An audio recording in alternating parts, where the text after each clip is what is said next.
Storm Team 44, powered by Bracket Heating, Air, and Plumbing.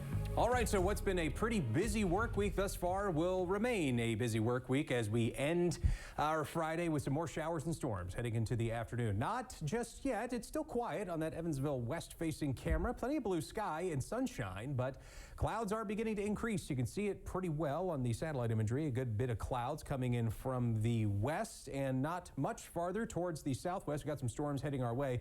Let's talk about the storms that came through yesterday real quick. We had some hail with them that came down towards Mount Carmel and Galatia. That was penny-sized hail. That's not quite big enough to cause damage, but it's still at least possible that later today we could see some more hail that is going to be about this size farther south into western Kentucky, as these storms here that are in northern Arkansas now are tracking up towards the east-northeast. It will be moving through at around 2 to 3 o'clock in the afternoon for most of us. And again, it's still possible that we have some severe storms that develop. Here's the severe weather outlook for today.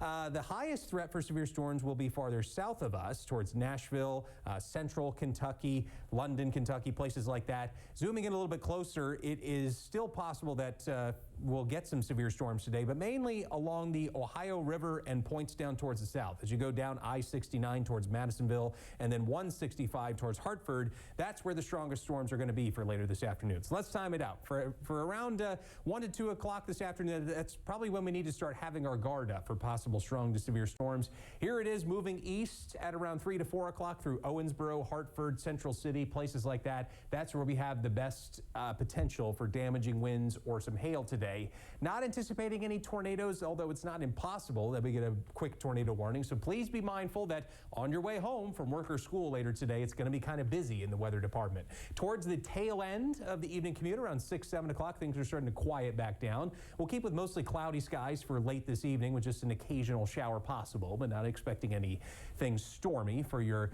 late Friday evening plans, so no need to worry about that. But starting tomorrow morning, another push of showers and possible isolated storms comes in. That'll be the story for the rest of the afternoon Saturday. Hit and miss showers and isolated storms. Some pockets of sunshine, so it'll be kind of a mixed bag for the rest of your Saturday.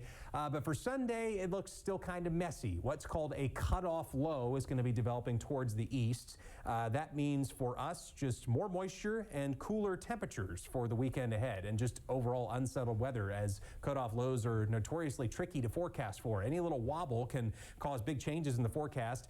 But for us, again, that means more unsettled weather. Sunday looks like decent rain chances. Monday as well. Not really until Monday night do we start to dry back out. And into Tuesday morning, that's when we finally get some more sunshine back in the forecast. So here's how all of that looks in your 7-day. Showers, storms later today. Just showers for the most part over the weekend, with highs cooler in the lower 60s to middle 50s. Warming back up to 74 by Tuesday of next week.